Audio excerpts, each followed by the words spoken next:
Hello to all of you. M4R5 means IoT means internet of things की lecture series में मैं आप सबका बहुत बहुत स्वागत करती हूँ। जैसा कि आप सभी जानते हैं, हम इंटरनेट ऑफ थिंग्स के MCQ क्वेश्चंस पढ़ रहे थे जो कि हमारे O लेवल के न्यू पैटर्न के आधार पर हैं। नाउ आइए इसी लेक्चर सीरीज़ को हम आगे बढ़ाते हैं और आज कुछ नए क्वेश्चंस देखते हैं।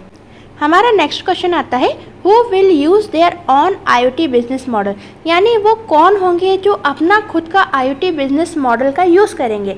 देखिए आने वाले टाइम में क्या होगा, जितनी भी आपकी मशीनें हैं ये सब IoT इनेबल्ड हो जाएंगी। IoT इनेबल्ड यानी इन सभी मशीनों में IoT टेक्नोलॉजी काम करने लग जाएगी।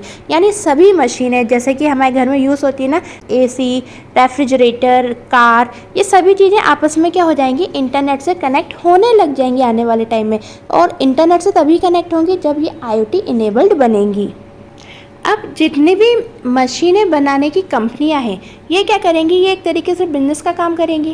तो ये कंपनियां भी जब अपने मॉडल बनाएंगी तो वो अपने मॉडल से भी जुड़ी रहेंगी इंटरनेट के माध्यम से। यानी जो आपके घर में मशीन आएगी उस मशीन से कंपनी वाले भी इंटरनेट के माध्यम से जुड़े रहेंगे ताकि उन्हें मशीन की सारी इन्फॉर्मेशन मिलती रहे। ठीक है, तो जितने भी बिजनेसमैन हैं वो अपना खुद का एक IoT बिजनेस मॉडल का यूज़ करेंगे प्रत्येक मशीन्स के लिए। यानी जो भी मशीन IoT इनेबल्ड बनाएंगे उसके लिए वो अपना खुद का एक बिजनेस मॉडल यूज़ करेंगे। ठीक है, तो कौन होंगे जो अपना खुद का बिजनेस मॉडल यूज़ करेंगे, तो वो बिजनेस मॉडल अपना खुद का यूज़ करेंगे कंपनी वाले। और उन कंपनी हम बोलते हैं यहाँ पे सर्विस प्रोवाइडर, यानी जो कंपनी होती है ना हमको सर्विस फैसिलिटी देती है, तो फैसिलिटी देने वाली कंपनी को हम सर्विस प्रोवाइडर बोलते हैं। ठीक है, तो प्रत्येक सर्विस प्रोवाइडर के अपने खुद के IoT मॉडल्स रहेंगे।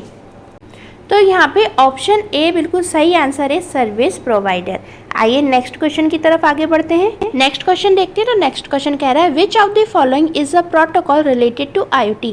यहाँ पे हमको दो प्रोटोकॉल दिए गए हैं, कोएप और जिगबी। तो हमको यहाँ पे बताना है इनमें से कौन सा प्रोटोकॉल ऐसा है जो कि IoT से रिलेटेड है।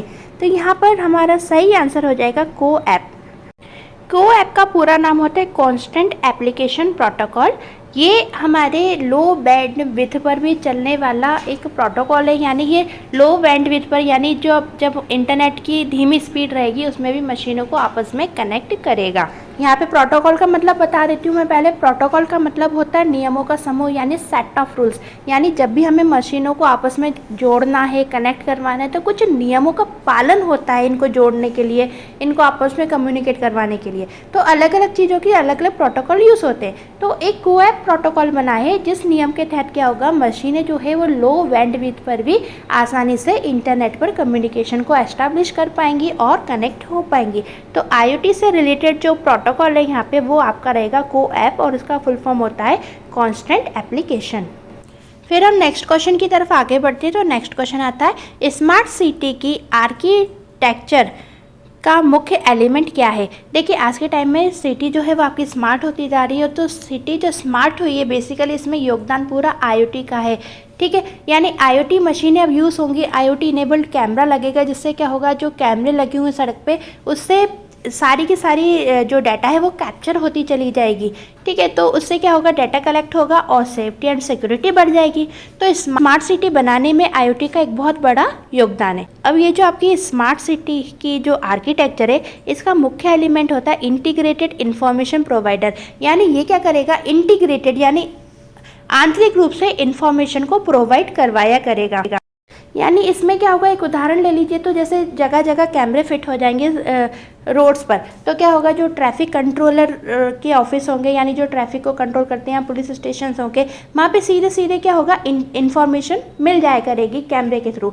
तो इस तरीके की जो फैसिलिटी है इसको हम बोलेंगे इंटीग्रेटेड इंफॉर्मेशन प्रोवाइडर। सो जो स्मार्ट सिटी का जो आर्किटेक्चर बनेगा उसमें क्या होगा, सारी डिवाइसेस इंटीग्रेटेड यानी आंतरिक रूप से इंफॉर्मेशन को प्रोवाइड कर देंगी। इसलिए स्मार्ट सिटी के आर्किटेक्चर का जो मुख्य एलिमेंट है वो इंटीग्रेटेड इंफॉर्मेशन प्रोवाइडर रहेगा। नेक्स्ट क्वेश्चन देखते हैं। तो नेक्स्ट क्वेश्चन आता है, विच protocol interact asynchronously over UDP। अब यहाँ पे देखिए तीन चीज़ आपको अच्छे से समझना है। एक तो प्रोटोकॉल आप समझ के, प्रोटोकॉल का मतलब होता है सेट ऑफ रूल्स यानी नियमों का समूह।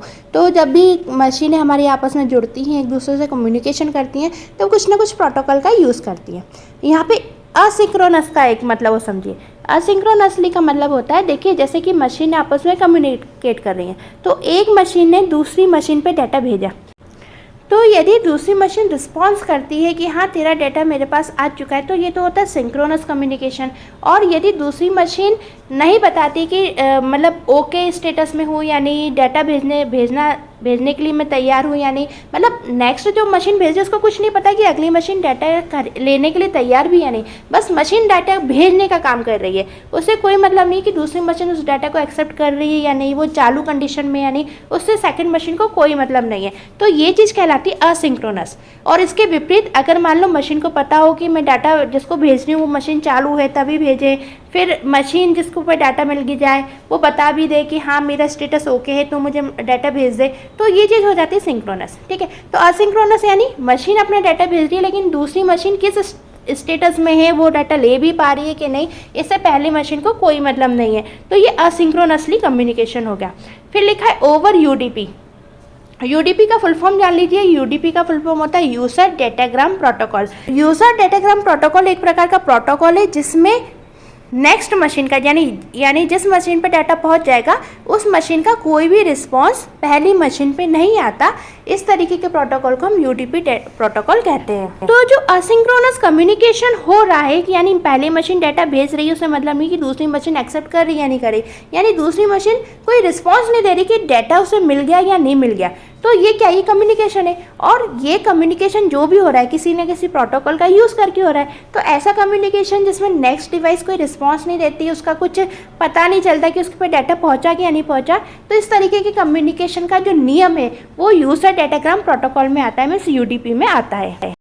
तो इस तरीके का प्रोटोकॉल जिसमें मशीनें असिंक्रोनस मोड में यानी यूडीपी प्रोटोकॉल के ऊपर कार्य करती हैं, तो इस तरीके का प्रोटोकॉल को ऐप होता है, मीन्स कॉन्स्टेंट एप्लीकेशन। इसमें कॉन्स्टेंट एप्लीकेशन एक प्रोटोकॉल है जिसमें लो बैंडविड्थ में भी डाटा ट्रांसफ़र हो जाता है, और ये जो को ऐप है ये असिंक्रोनसली कम्युनिकेशन करवाती है। और पूछा जाए यदि ये कौन से प्रोटोकॉल के ऊपर काम करती है, तो ये यूडीपी प्रोटोकॉल के ऊपर काम करती है। ओके स्टूडेंट्स, फाइन, तो चलिए आगे बढ़ते हैं।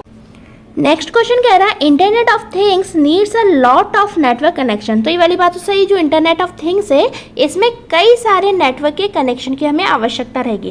अब इसमें एक चीज़ आती है वाइट स्पेस। तो पूछा जा रहा है जो वाइट स्पेस रेडियो स्टैंडर्ड आ रहा है उसको हम क्या बोलते हैं, तो वाइट स्पेस रेडियो स्टैंडर्ड को हम यहाँ पे वेटलेस बोलते हैं।